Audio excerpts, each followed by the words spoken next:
अगर आप इस कहानी को अकेले देख रहे हो तो एक बार पीछे मुड़कर देख लीजिए, क्या पता कोई परछाई आपको घूर रही हो। सुदीप की गायब होने की खबर पूरे गांव में फैल गई थी। लोगों ने कई दिनों तक जंगल में उसकी तलाश की, लेकिन उसका कोई निशान भी नहीं मिला। बस तालाब के किनारे उसकी टूटी हुई बाइक और वही गुड़िया पड़ी मिली। गांव के बुजुर्गों का कहना था कि कालीवन के तालाब में रहने वाली आत्मा ने उसे अपने साथ खींच लिया होगा। जो भी उस गुड़िया को छूता है वो कभी वापस ही नहीं आता, एक बूढ़े बाबा ने कहा। लेकिन सुदीप का सबसे अच्छा दोस्त रवि इस बात को नहीं मानता था। ये सब बकवास की बातें हैं, मैं खुद जाकर देखूंगा कि सुदीप कहाँ गया है। गांव वालों ने उसे बहुत समझाया कि वह जंगल में न जाए, लेकिन रवि ने किसी की नहीं सुनी। उसे क्या पता था कि जो उसने करने की ठानी है वही उसकी सबसे बड़ी गलती होने वाली है। रात के 3 बजे जंगल में अकेला, रात के अंधेरे में रवि अपनी टॉर्च लिए जंगल की ओर बढ़ रहा था। चारों तरफ सन्नाटा सा था, बस हवा में हल्की हल्की सरसराहट थी, लेकिन मानो जैसे कोई उसके पास खड़ा हो। रवि ने धीरे धीरे तालाब की ओर कदम बढ़ाए। अचानक ठक ठक की आवाज से उसे किसी के चलने की आवाज सुनाई दी। उसका दिल जोर जोर से धड़कने लगा। उसने टॉर्च से इधर उधर रोशनी डाली, लेकिन वहां कोई नहीं दिखा।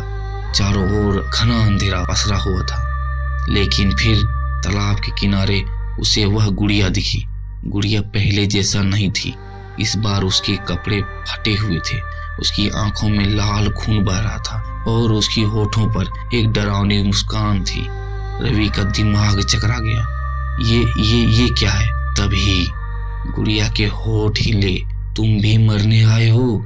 रवि का पूरा शरीर सुन्न पड़ गया। उसकी टॉर्च झटके से गिर गई और चारों ओर अंधेरा छा गया और उसी वक्त टॉर्च की लाइटें भी बंद हो गई। और तभी तालाब का पानी उबलने सा लगा।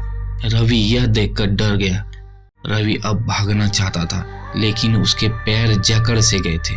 उसने महसूस किया कि तालाब से कोई बाहर आ रहा है। एक सफेद साया, लंबे काले बाल और खाली आंखें। रवि के मुंह से कोई आवाज निकल नहीं रही थी। वह साया धीरे धीरे उसकी ओर बढ़ता चला आ रहा था और फिर उसने रवि का हाथ पकड़ लिया। रवि की पूरी बॉडी ठंडी पड़ गई थी, उसकी सांसें तेज हो रही थी। तुम भी अब इस तालाब का हिस्सा बन जाओगे, आत्मा ने कहा। रवि ने पूरी ताकत लगाकर आत्मा का हाथ झटक दिया और पीछे हट गया। लेकिन अब तालाब के चारों ओर कई काली परछाइयां दिखने लगी। चारों ओर से बच्चे की हंसी गूंज रही थी, मानो एक साथ कई बच्चे हंस रहे हो। रवि पूरी ताकत से भागने लगा, लेकिन उसे ऐसा महसूस हो रहा था कि वह जहां से भाग रहा था वहीं वापस आ जा रहा था। उसने पीछे मुड़कर देखा, वह आत्मा अब हवा में तैर रही थी और उसकी आंखों में आग की तरह लाल रोशनी थी। तुम बच नहीं सकते हो, आत्मा ने चिल्ला के बोला। और फिर तालाब की लहरें उठने लगी और एक विशाल हाथ पानी से बाहर आया।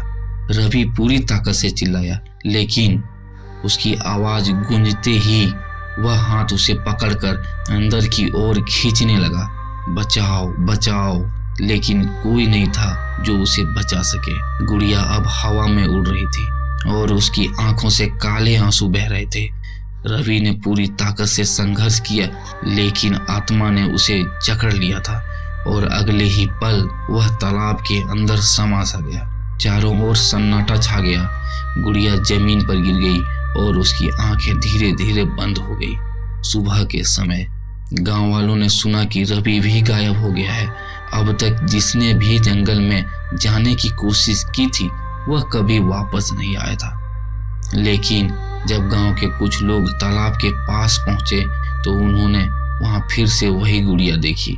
इस बार गुड़िया की आंखों से आंसू गिर रहे थे, लेकिन उसके होठ अब भी मुस्कुरा रहे थे। कोई नहीं जानता था कि इस गुड़िया का रहस्य क्या है, लेकिन गांव वालों का कहना था कि जो भी इसे छूता है वह उसी आत्मा का शिकार बन जाता है। क्या यह श्राप कभी टूटेगा? क्या कोई इस गुड़िया की सच्चाई जान पाएगा, या फिर यह श्रापित गुड़िया हमेशा नई आत्माओं की तलाश में रहेगी?